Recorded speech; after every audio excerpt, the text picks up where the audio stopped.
रीतिकाल हम पढ़ने वाले हैं। रीतिकाल की सीरीज हमारी आज शुरू हो रही है। वन लाइनर प्रश्नों को देखेंगे। इसका पार्ट 2, पार्ट 3 जितना भी हो पाएगा उतना मैं करवा दूँगी। सभी शुक्ल जी या फिर नगेंद्र जी, बच्चन जी, सभी की बुक से यहाँ पर मैंने जो इम्पोर्टेंट चीज़ें हैं उनको लिया है। तो देखते हैं आगे चलते हैं क्लास की तरफ। और अगर आपको अच्छी लगे तो भाई लाइक सब्सक्राइब ज़रूर कर लेना, शेयर कर देना अपने दोस्तों के साथ में। और बाकी आदिकाल और भक्तिकाल को मैं पढ़ा चुकी हूँ। अगर आपने नहीं देखी है तो वो क्लासेस भी आप ज़रूर देख लीजिएगा। फिर इसकी मैराथन क्लासेस भी आपको मिल रही हैं। तो चलेंगे, यहाँ पर भी एक मैराथन के रूप में ही आपको ये क्लास मिलेगी। काफ़ी सारे क्वेश्चन यहाँ पर देखने को मिलेंगे, तो पूरी क्लास ज़रूर देख लीजिएगा।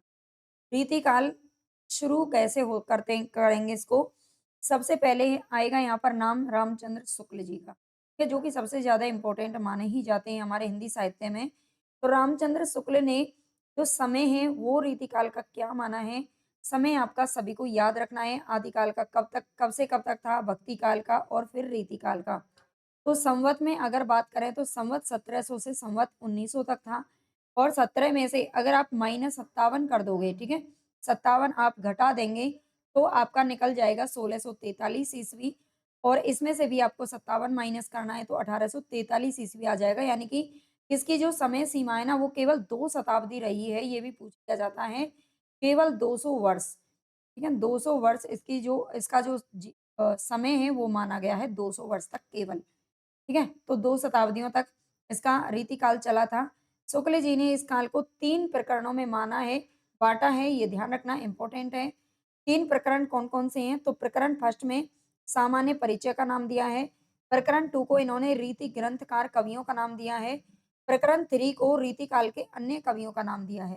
अब यहाँ से एक मोस्ट इम्पोर्टेंट क्वेश्चन जो बनता है ना, वो बनता है आपका रीति ग्रंथकार कवि इनमें से कौन-सा नहीं है? ठीक है? इस तरह से प्रश्न आता है। हालाँकि इस क्लास में मैंने उसकी थोड़ी-सी डिटेल नहीं रखी है, लेकिन नेक्स्ट क्लास में करा दूँगी। एक्चुअली मैं सोच रही थी मैं बाद में उनको टाइप करूँगी, लेकिन मुझे याद नहीं रहा, लेकिन बाद में करवा दूँगी क्योंकि बहुत सारे उसमें टाइप करने पड़ेंगे। ठीक है? तो रीति ग्रंथकार कवि आपको सभी को याद होने चाहिए, सारे के सारे कवि, याद रखना। आचार्य शुक्ल ने हिंदी कविता के विकास पर टिप्पणी करते हुए कहा था, हिंदी काव्य अब पूर्ण प्रौढ़ता को पहुँच गया था। ठीक है? शुक्ल जी ने हिंदी कविता के विकास पर, हिंदी कविता का जो विकास चल रहा था, उस पर रीतिकाल में, ठीक है, रीतिकाल का जब आरंभ हुआ था तब उन्होंने कहा था कि हिंदी काव्य अब पूर्ण प्रौढ़ता को पहुँच गया था। आगे है लक्षण ग्रंथ परिपाटी के संदर्भ में आचार्य शुक्ल जी क्या कहते हैं? हिंदी में लक्षण ग्रंथ की परिपाटी पर हम आगे देखेंगे कि ये लक्षण ग्रंथ क्या हैं, स्वतंत्र ग्रंथ क्या हैं, आगे आपको समझ में आ जाएगा, ठीक है? अभी जो चीज़ें आपको पढ़ाई जा रही है ना उनको थोड़ा-सा बस पढ़ते हुए चलें, एक बार में हो सकता है आपके कुछ समझ में नहीं आए। वैसे भी किसी भी अगर आप हिंदी साहित्य की बुक को पढ़ेंगे ना तो एक बार में समझ में आता ही नहीं है, कम से कम 3-4 बार पढ़ना पड़ता है ना? तो इसके लिए आपको पीडीएफ भी इसके टेलीग्राम पर मिल जाएगी। आप बस पढ़ते हुए चलें यहाँ से। हिंदी में लक्षण ग्रंथ की पटी परिपाटी पर रचना करने वाले जो सैकड़ों कवि हुए हैं, वे आचार्य कोटि में नहीं आ सकते। वे वास्तव में कवि ही थे। कि वो आचार्य कोटि में शुक्ल जी उनको नहीं गिनते हैं। वो कहते हैं कि वो वास्तव में कवि ही थे, उनमें आचार्यत्व के गुण थे ही नहीं।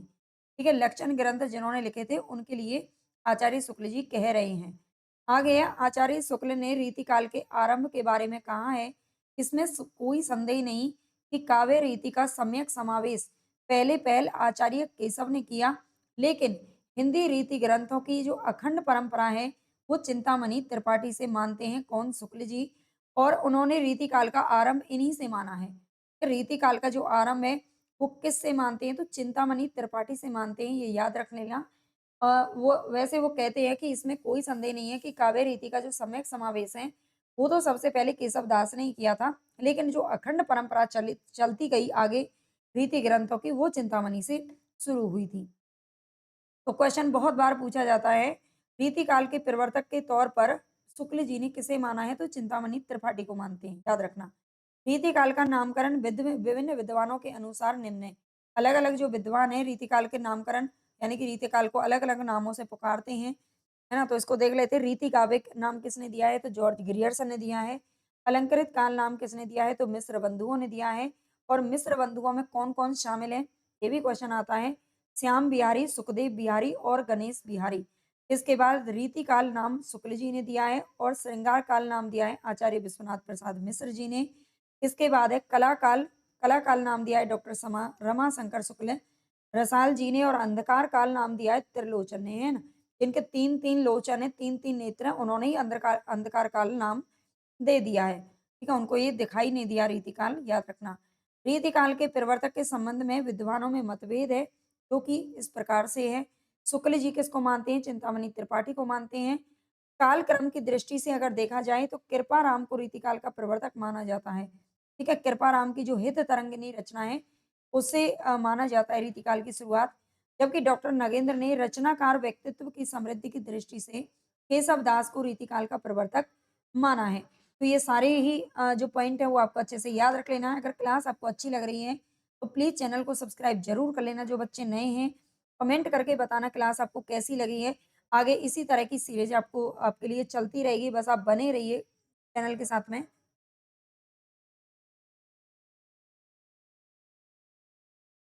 और ज़्यादा से ज़्यादा अपने दोस्तों के साथ में प्लीज़ शेयर किया करो, ठीक है?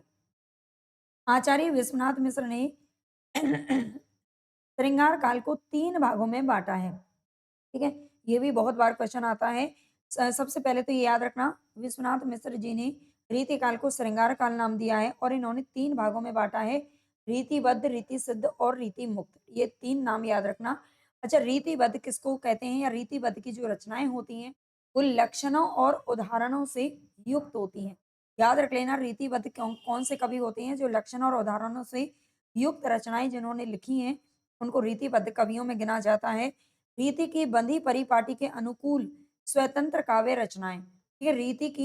रीति की बंधी परिपाटी के अनुकूल जिसमें मतलब एक कुछ बंधनों को मानते हुए स्वतंत्र लेकिन स्वतंत्र काव्य रचनाएँ जो करते हैं, वो रीति सिद्ध में आते हैं और रीति परंपरा की साहित्यिक रूढ़ियों से मुक्त रचनाएँ जो हैं, वो रीति मुक्त में आती हैं। ठीक है? रीति परंपरा की रीति काल की जो परंपरा चल रही थी, है ना? लक्षण और ग्रंथों वाली, लक्षण और उदाहरणों वाली, उन सब से उन सारे बंधनों को तोड़ करके जिन्होंने मुक्त रचनाएँ लिखी, वो आते हैं रीति मुक्त।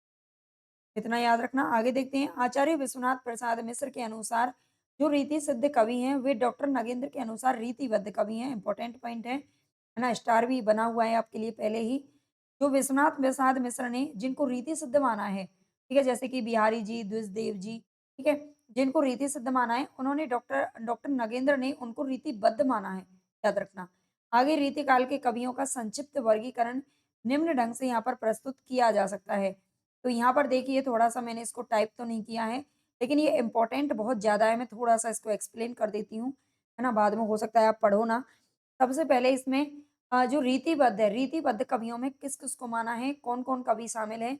तो इसमें केशव दास का नाम आता है, सेनापति का नाम आता है, जसवंत सिंह, मतीराम, देव, भिखारी दास और पद्माकर। ठीक है? ये सारे जो कवि हैं, इनको रीतिबद्ध में रखा है। किसने रखा है? ये किसके अनुसार हम पढ़ रहे हैं? आचार्य विश्वनाथ प्रसाद मिश्र के अनुसार अभी हम देख रहे हैं, देखते हैं। ठीक है? केशवदास, सेनापति, जसवंत सिंह, मतीराम, देव, भिखारी दास और पद्माकर को रीतिबद्ध कवियों में माना है विश्वनाथ प्रसाद मिश्र जी ने। ठीक है? यहाँ पर दे रखा है विश्वनाथ प्रसाद मिश्र के अनुसार हम पढ़ रहे हैं और रीति सिद्ध में इन्होंने किसको माना है? तो केवल बिहारी लाल को माना है। ठीक है? याद रखना केवल बिहारी लाल को माना है। किसने? आचार्य विश्वनाथ प्रसाद मिश्र जी ने, ये याद रखना, ठीक है? इस पे थोड़ा-सा पेन हल्का दिखाई दे रहा है और रीति मुक्त में किस-किस को मानती हैं, ये इम्पोर्टेंट पॉइंट है, इसलिए यहाँ पर रखा गया है ना? तो इन चीज़ों को आप स्किप अगर करते हो ना, तो समझ लेना फिर आपके लिए खतरे की घंटी है आगे चल के, है ना? पेपर सेलेक्ट होने में दिक्कत होगी, तो इनको पढ़ा करो। रीति मुक्त में कौन-कौन शामिल हैं? तो रसखान का नाम आता है, शेख आलम का नाम आता है, धनानंद ठाकुर, बोधा और द्विजदेव का नाम आता है। ठीक है? ये रीति मुक्त में माने हैं किसने? विश्वनाथ प्रसाद मिश्र जी ने। रसखान का नाम भी इन्होंने गिना है इसमें, आलम, घनानंद ठाकुर, बोधा और द्विजदेव। इसके बाद देखते हैं रीति चेतस कवियों में किस-किस को माना है, बच्चन सिंह के अनुसार देखते हैं, ठीक है? बच्चन सिंह के अनुसार देखते हैं, बच्चन सिंह क्या-क्या मानते हैं। इनका तो आप चाहें तो इसको पढ़ लेना, ठीक है? मैं इसको छोड़ दे रही हूँ, हालाँकि यहाँ से क्वेश्चन आता नहीं है। रीतिबद्ध कवियों में बद्ध रीति इन्होंने बद्ध रीति बताया है बच्चन सिंह ने। रीति चेतस कवि में कौन-कौन शामिल हैं, काव्य चेतस कवि में कौन-कौन शामिल हैं और रीति इत्तर में कौन-कौन शामिल हैं, ठीक है? एक बार इनको पढ़ लेना, ये बच्चन सिंह के अनुसार है। आगे देखते हैं थोड़ा-सा। डॉक्टर नगेंद्र के अनुसार थोड़ा देख लेते हैं। अभी हमने ऊपर पढ़ा था कि जिनको रीति सिद्ध माना है, किसने? डॉक्टर अ, विश्वनाथ प्रसाद मिश्र जी ने, डॉक्टर नगेंद्र ने उनको रीतिबद्ध में माना है, ठीक है? तो डॉक्टर नगेंद्र के द्वारा रीतिकालीन कवियों का कालक्रम यहाँ पर दे रखा है। चिंतामणि, कुलपति मिश्र, कुमार मणि, के सोमनाथ, भिखारी दास, रसिक गोविंद, देव, अमीर दास, ग्वाल कवि और प्रताप शाही। ये सभी इन्होंने किसमें माने हैं? रीतिकालीन जो ये सारे के सारे कवि हैं, इनको किस तरीके से इन्होंने बताया है? देखिए, सर्वांग निरूपक कवि में है, विशिष्टांग निरूपक कवि में है, रीति कवि में है, ठीक है? डॉक्टर नगेंद्र ने रीति मुक्त कवि के रूप में किसको माना है? अलंकार निरूपक कवि कौन-कौन माने हैं? छंदों निरूपक कवि कौन-कौन है जिन्होंने छंदों से साहित्य रचनाएँ की हैं? अलंकार निरूपक कवि ये सारे हैं, इनको पढ़ लेना एक बार, ठीक है? और इसके बाद देखते हैं सर्वांग निरूपक कवि में कौन-कौन आते हैं और सर्व रस निरूपक कवि में कौन-कौन आते हैं, तो ये सारे के सारे आते हैं, मैं इनको पढ़ नहीं रही हूँ, मुझे पता है आप स्किप करके चलोगे यहाँ से, है ना? श्रृंगार रस निरूपक कवि में मतीराम और कृष्ण भट्ट देव ऋषि को माना है। क्या तो ये सारे एक बार पढ़ लेना सर्वांग निरूपक कवि कौन-कौन हैं? तो ये सारे आते हैं, कि ये सारे हैं और इसके अलावा विशिष्टांग रूपक कवि यही हैं। हुँ, तो ये एक बार आप पढ़ लेना, है ना? रीति मुक्त कवियों में डॉक्टर नगेंद्र ने किसको माना है? तो रीति मुक्त कवियों में इन्होंने शेख आलम, घनानंद, बोधा ठाकुर और दिसदेव उन्हीं को माना है जिनको विश्वनाथ जी ने माना था, बस उन्होंने किसको मान रखा था एक्स्ट्रा? रस खान। रीति सिद्ध कवियों में इन्होंने किस-किस को माना है? रीति सिद्ध कवियों में सेनापति, बिहारी लाल, रसनिधि, विरंद कवि, नृपशंभु, नेवाज कवि, कृष्ण कवि, हठीजी, विक्रमादित्य, राम साहेब, पजनेश कवि और बेनी वाजपेयी, ठीक है? बेनी वाजपेयी, ये सारी कवि हैं जिनको रीति सिद्ध में मानते हैं कौन? डॉक्टर नगेंद्र। और रीति मुक्त में ये 5 ये नाम याद रख लेना। और जो रीति, ये कौन-सा है? रीतिबद्ध है। ये सारा हमारा रीतिबद्ध है, मैं यहाँ पर लिख देती हूँ, समझ में नहीं आ रहा हो। पहली बार पढ़ रहे होंगे तो हो सकता है समझ में ना आ रहा हो, लेकिन समझना तो पड़ेगा भई, है ना? ये इसमें अलग-अलग इसलिए दे दे रखा है डॉक्टर नगेंद्र जी ने, ये सारे जो कवि हैं, ये सर्वांग निरूपक हैं, यानी कि सारे छंदों से संबंधित, रसों से संबंधित सबसे इन्होंने रचनाएँ लिखी हैं, ठीक है? सर्व रस निरूपक, श्रृंगार रस निरूपक, छंद निरूपक यानी कि अलंकार निरूपक, जो अलग-अलग लक्षणों में जिन्होंने रचनाएँ की हैं, उनका नाम यहाँ पर अलग-अलग टाइप से दे रखा है, इसीलिए मैंने इसको टाइप नहीं किया, तो बहुत टाइम लग जाता और आप लोग पढ़ते नहीं। अब थोड़ा-सा आगे की तरफ बढ़ते हैं। चिंतामणि त्रिपाठी सिद्धांततः रसवादी आचार्य थे। ठीक है, चिंतामणि त्रिपाठी कौन थे? ये रसवादी आचार्य थे, याद रखना। चिंतामणि त्रिपाठी के सहोदर मतीराम, भूषण और जटाशंकर त्रिपाठी थे। ठीक है, मतीराम और भूषण को तो हम पढ़ते ही हैं साथ में, आप जानते हो। ठीक है? जटाशंकर त्रिपाठी ये तीनों थे। आगे है भूषण वीर रस के कवि हैं, भूषण के बारे में याद रखना। भूषण रीति काल में होकर के भी वीर रस की रचनाएँ इन्होंने की थी। जबकि यहाँ पर जो रचनाएँ थी वो ज़्यादातर कैसी लिखी जा रही थी? सर्वांग निरूपक या फिर किस तरीके की? अ, यानी कि रस श्रृंगार रस की और आश्रयदाताओं की यहाँ पर जो है उनका उनका श्रृंगारिक रूपक रचनाएँ यहाँ पर हो रही थी। लेकिन जो भूषण थे उन्होंने वीर रस की रचनाएँ की, है ना? जो कि आदिकाल का की प्रसिद्ध ये रस है। चित्रकूट के सोलंकी राजा रुद्र ने इन्हें कवि भूषण की उपाधि दी थी। मोस्ट इम्पोर्टेंट क्वेश्चन है, पूछा जाता है जो चित्रकूट के सोलंकी राजा रुद्र थे, ठीक है? राजा रुद्र ने इन्हें कवि भूषण की उपाधि दी थी। डॉक्टर गणपति चंद्र गुप्त ने भूषण का जो मूल नाम है वो क्या बताया था? तो पतिराम या मनीराम बताया है। ठीक है, पतिराम या फिर मनीराम नाम बताया है किसने? डॉक्टर गणपति चंद्र गुप्त जी ने भूषण का नाम बताया है पतिराम या मनीराम, याद रखना। जबकि आचार्य विश्वनाथ मिश्र ने इनका जो मूल नाम है वो घनश्याम बताया है, ठीक है? घनश्याम बताया है किसका नाम? भूषण का नाम, ठीक है? पूछ लिया जाता है भूषण का असली नाम जो था वो क्या था? तो घनश्याम था। हालाँकि इन्होंने भूषण नाम से रचनाएँ की हैं क्योंकि भूषण की उपाधि इनको मिली हुई थी। आगे है महाराज छत्रसाल ने एक बार भूषण की पालकी को कंधा लगाया था, जिस पर भूषण ने कहा था शिवा को बखानो की बखानो छत्रसाल को। ठीक है? छत्रसाल के जो महाराज छत्रसाल थे, उनके दरबार में रहे थे ये, ठीक है? और जो शिवाजी थे शिवा के दरबार में भी रहे थे भूषण कवि और इनके दरबारी कवि थे और इन दोनों के लिए बोलते हैं छत्रसाल जी ने एक बार भूषण की जब पालकी को कंधा लगाया तब इन्होंने भूषण ने ये वाली पंक्ति बोली थी, पंक्ति याद रखना। शुक्ल जी आगे कहते हैं भूषण के बारे में, भूषण के बारे में इन्होंने 3 यहाँ पर पंक्तियाँ दी हैं, 3 कथन दिए हैं।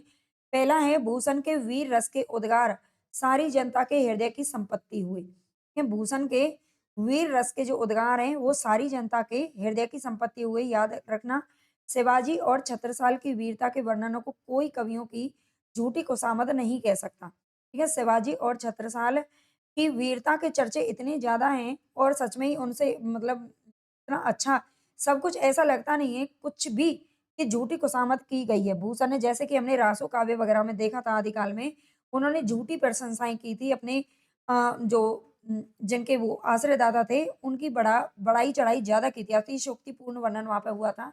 लेकिन यहाँ पे ऐसा नहीं हुआ है, ऐसा शुक्ल जी का मानना है। वे हिंदू जाति के प्रतिनिधि कवि हैं, मोस्ट इम्पोर्टेंट लाइन है, ये पूछी जाती है। हिंदू जाति के प्रतिनिधि कवि कौन है? तो भूषण जी हैं और कहा किसने? शुक्ल जी ने कहा है। आगे आचार्य शुक्ल ने मतीराम का जो ग्रंथ है व्रत कौमुदी और छंदसार, इनको महाराज शंभुनाथ सोलंकी के लिए लिखा गया माना है। या शुक्ल जी ने मतीराम के जो दो ग्रंथ यहाँ पर आते हैं व्रत कौमुदी और छंदसार, इनको कहते हैं शुक्ल जी कि शंभुनाथ सोलंकी के लिए इन्होंने लिखा था। आगे मतीराम का जो प्रथम ग्रंथ है वो फूल मंजरी है, जिसे जहांगीर के आश्रय में लिखा गया था, किंतु डॉक्टर बच्चन सिंह ने रसराज को ही प्रथम ग्रंथ माना है।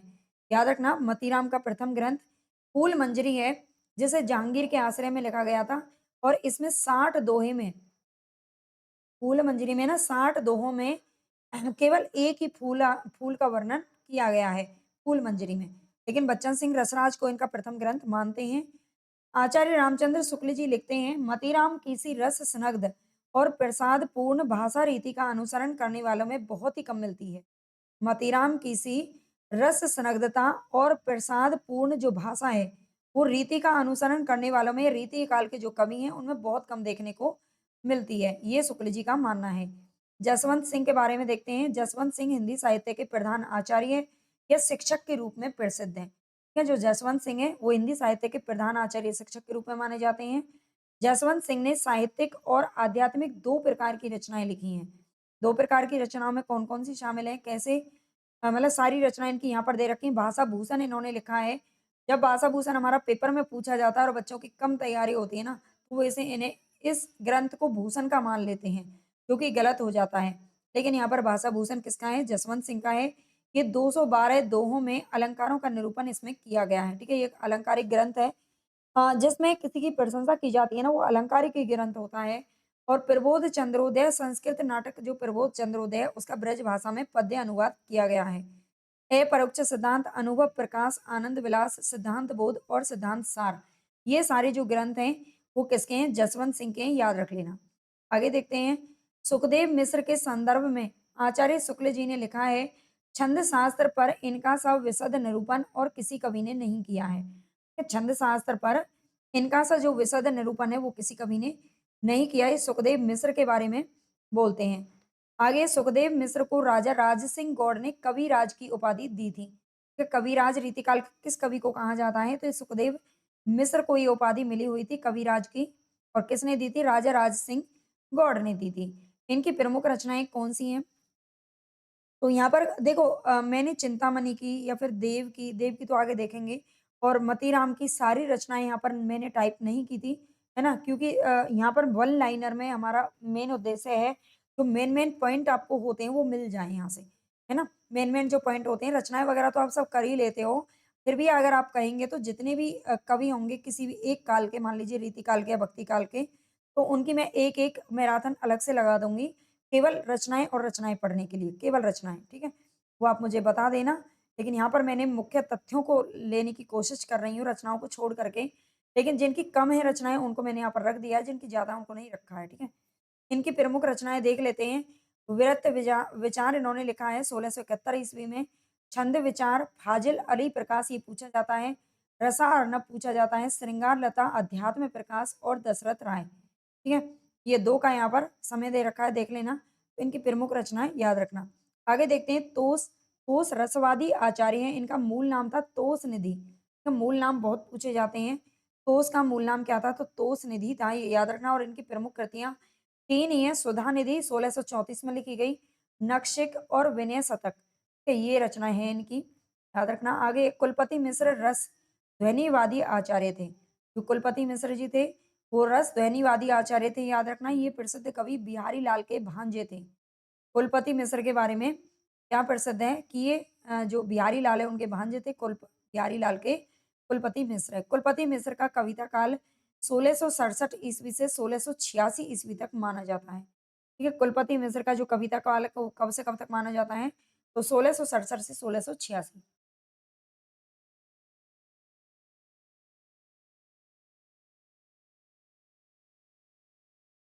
आगे है कुलपति मिश्र की प्रमुख कृतियाँ कौन-कौन सी हैं? तो सबसे पहला नाम आता है रस रहस्य 1670 में लिखा गया था। मम्मट का जो रस रहस्य है उसका छाया अनुवाद इन्होंने लिखा है। द्रोण पर्व 1680 में लिखा गया। महाभारत के द्रोण पर्व का पद्यबद्ध अनुवाद है। संग्राम सार इन्होंने लिखा है। ये 3 रचनाएँ प्राप्त हैं। लेकिन युक्ति तरंगिनी और नखशिख ये 2 इनकी रचनाएँ हैं जो अप्राप्य हैं। किसकी? कुलपति मिश्र जी। आगे देखते हैं डॉक्टर नागेंद्र ने कुलपति मिश्र की एक अन्य रचना भी मानी है जिसका नाम है दुर्गा भक्ति चंद्रिका। ठीक है, इसका उल्लेख भी डॉक्टर नागेंद्र जी ने अपनी पुस्तक में किया है। आगे देखते हैं महाकवि देव का जो मूल नाम है वो देवदत्त था।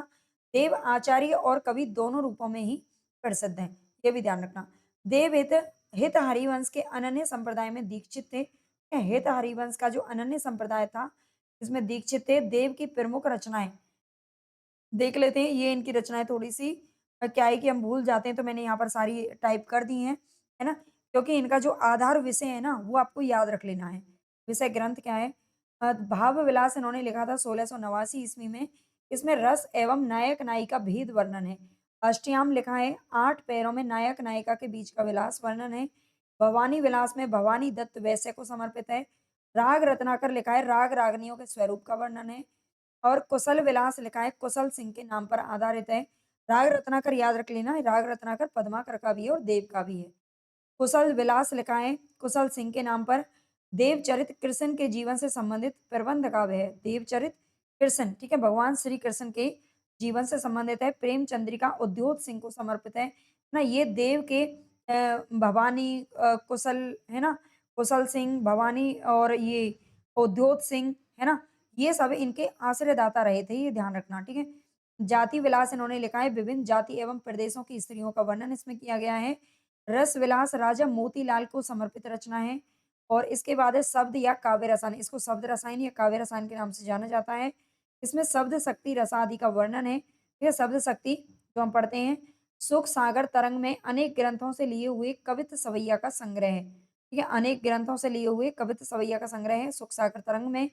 देव माया प्रपंच में संस्कृत नाटक प्रबोध चंद्रोदय का पद्य अनुवाद है। ठीक है, देव माया प्रपंच में क्या है? संस्कृत नाटक जो प्रबोध चंद्रोदय है उसका इन्होंने भी पद्यानुवाद किया है। और अभी हमने ऊपर देखा था किसने किया था? कुलपति मिश्र ने भी किया है ना। रस रहस्य और प्रबोध चंद्रोदय। देव शतक इन्होंने लिखा है, अध्यात्म संबंधी ग्रंथ है। और सुजान विनोद और प्रेम तरंग के नाम से भी लिखा है। ठीक है, सुजान विनोद का भी नाम याद रख लेना। हालांकि हमें सुजान का नाम सबसे ज्यादा रीति मुक्त में देखने को मिलेगा। सुख सागर तरंग का संपादन मिश्र बंधुओं के पिता बाल दत्त मिश्र ने सन 1897 ईस्वी में किया था। ये थोड़ा ध्यान रख लेना। ये मिश्र बंधुओं के पिता थे बाल दत्त मिश्र। उन्होंने 1897 में सुख सागर तरंग जो देव की रचना है उसका संपादन किया था। डॉक्टर नगेंद्र ने सुख सागर तरंग को नायिका भेद का विश्वकोश माना है। इंपॉर्टेंट लाइन है, ठीक है, सभी इंपॉर्टेंट है भाई। डॉक्टर नगेंद्र ने सुख सागर तरंग को नायिका भेद का विश्वकोश माना है, पूछा जा सकता है। सर्वप्रथम शिव सिंह सेंगर ने देव की रचनाओं की संख्या 72 बताई है। जहाँ से इंपॉर्टेंट है ना, और आपको पढ़ने में थोड़ी रुचि भी बनी रहे, है ना, बोर ना हो साहित्य को पढ़ने में, इसलिए मैंने यहाँ पर हाईलाइट कर रखा है चीज़ों को, है ना। आपको ये इतनी मेहनत करनी पड़ती है, अलग से आप बताइएगा।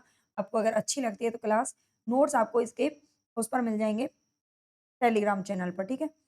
सर्वप्रथम शिव सिंह सेंगर ने देव की रचनाओं की संख्या 72 बताई। कुछ विद्वानों ने 52 ग्रंथों का उल्लेख किया है। आगे आचार्य रामचंद्र शुक्ल देव की कुछ अन्य कृतियां भी बताते हैं, जो कि इस प्रकार है। वृक्ष विलास, पावस विलास, ब्रह्म दर्शन पच्चीसी, तत्व दर्शन पच्चीसी, आत्म दर्शन पच्चीसी, जग दर्शन पच्चीसी, रसानंद लहरी, प्रेम दीपिका, नखशिख और प्रेम दर्शन। ठीक है, शुक्ल जी ने इनकी कुछ अन्य रचनाएं भी मानी है देव की, तो इनको भी आप याद रख लेना। उनमें से ना, उनमें उनको छोड़ करके ना अब इनमें से पेपर बनेगा, है ना। जिस तरह से पैटर्न जो चेंज हो रहा है ना, उसमें उन चीज़ों को पूछ रहे हैं जिनको हम सोच भी नहीं सकते। देव कविता में अभिधा को महत्व देते हुए काव्य रसायन में लिखते हैं।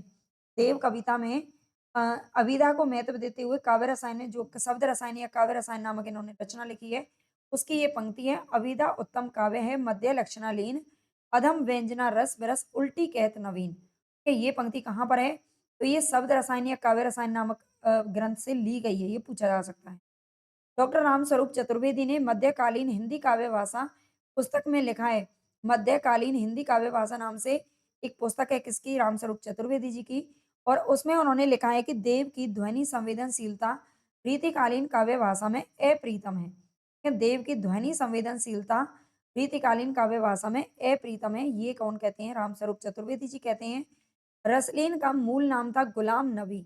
रसलीन का मूल नाम क्या था? गुलाम नबी था। ये मीर तूफैल अहमद के शिष्य थे। ये मीर तूफैल नाम है ना? इनके गुरु का याद रखना। रसलीन की प्रमुख कृतियां निम्न है। रसलीन की प्रमुख कृतियां कौन सी हैं? तो अंग दर्पण है और रस प्रबोध है। अंग दर्पण में इन्होंने लिखा है 1737 में लिखा गया था। अंगों का उपमा या उत्प्रेक्षा से चमत्कार पूर्ण वर्णन किया गया है। और रस प्रबोध में 1741 में लिखा गया। 1155 दोहे में रसों का वर्णन इन्होंने किया है। आगे देखते हैं। आगे कुछ नहीं देखते हैं। यहाँ पर आज के लिए हमारा खत्म हो गया, है ना? अगली जो पीडीएफ है वो अभी तैयार नहीं हुई है। तो उम्मीद करती हूँ कि आपको ये क्लास तो अच्छी लगेगी ही, है ना? ये आपके लिए बहुत ही यूज़फुल है ये क्लासेस।